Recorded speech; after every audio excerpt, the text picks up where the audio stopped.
I'm proud to, I don't know if I said it. I feel like I've said it a lot over the past several days, but I'm really proud of the girls that volunteered to come here and be a part of this. I think we've got a really powerful message. The next speaker is going to be Cheryl Todd.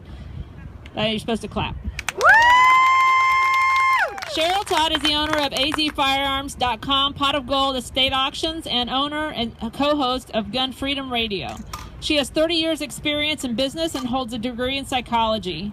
A wife of over 30 years, mother and grandmother, Cheryl speaks to the value of her Second Amendment rights through the lens of self-protection and instilling those values in the generations to come. Cheryl is a lifetime member of the NRA, the ASRPA, the AZCDL, and supports Refuse to Be a Victim, Child Safe, and the Eddie Eagle program. It sounds like you support safety. I'm all about safety. All right, and then her husband, Danny, thank you for being here. You guys, and her family. She brought her whole clan.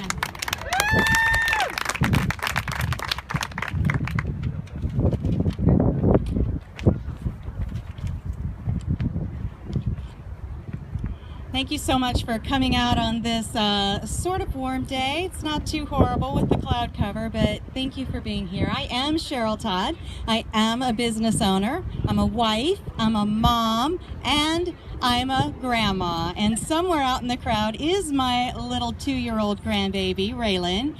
And that means that we have come to Washington, D.C. with 3 generations.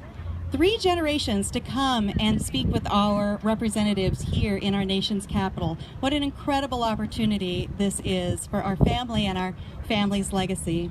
As Di mentioned, my husband and I are small business owners. We do have a gun store, right? And we are hosts of a radio show called Gun Freedom Radio. So we do have a vested interest in the Second Amendment as far as a business standpoint.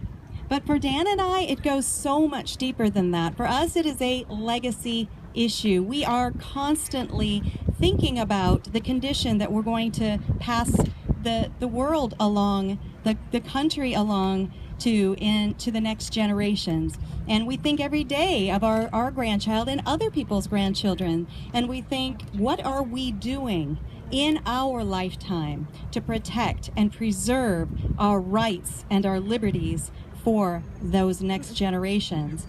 On our radio show, we begin and end every single show with a quote by Ronald Reagan when he said, "Our freedoms are only 1 generation away from extinction." And I take that a step further when I say our freedoms are always just 1 generation away from extinction. And when I look at the current political landscape, I fear that that generation has been born and is voting.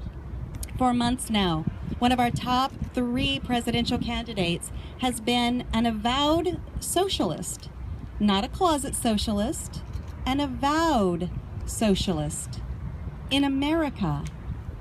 Now, don't hear what I'm not saying. I mean no disrespect to the Feel the Burn crowd, and we might have some here in the crowd with us today. I just mean that there has been an important and distinctive shift. Something is different than when I was younger. And one of the other top candidates, the female candidate, serious presidential candidate, Hillary Clinton, has promised to undermine our Second Amendment rights and do away with them if she possibly thought she could. In past generations, that stance would have been a campaign ender. But today it is a portion of a potentially winning presidential campaign. So, it would be cool to say I voted for the first female American president. But when I stop and consider that placing that vote is also voting against some vital constitutional rights that allow me to protect my life and the lives of my child and my grandchild. And for me, that's no choice at all. In my lifetime, I have never seen such outright disdain for a portion of our Constitution as I have recently witnessed towards the Second Amendment. I've never also been so thankful that our forefathers understood the necessity to write the words "shall not be infringed." So voting is one way that we have a voice, a say, a way to influence the direction that the future takes. And it is vital to vote this November for the next president. If you care at all about your Second Amendment rights, you have to be engaged, and you have to vote, cast your vote accordingly for a viable candidate who can reasonably be expected to win. But what do we do in between elections? Some of us sit around and we grumble, right? Some of us watch the news, get frustrated, get on social media and hashtag away, right? But then some of us do something. Some of us hear the call and act and show up. Some of us take planes, trains, and automobiles. We take our vacation time. We take time off work, and we meet here in our nation's capital to form relationships with our representatives and our legislators as part of the DC Project.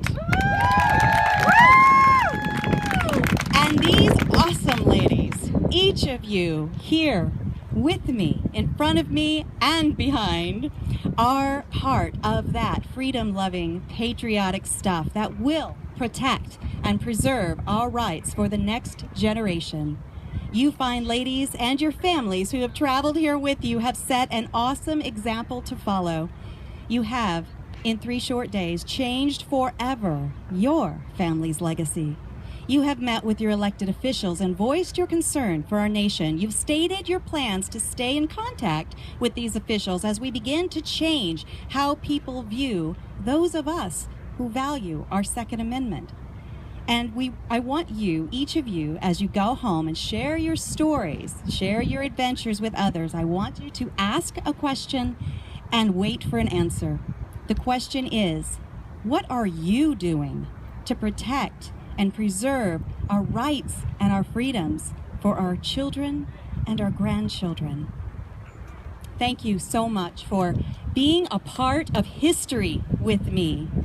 Instill these lessons and experiences you've learned here this week into your children and grandchildren because, and I quote Ronald Reagan once again, if you and I don't do this, then you and I may well spend our sunset years telling our children and our children's children what it once was like in America when men were free. Thank you. Thank you, Cheryl.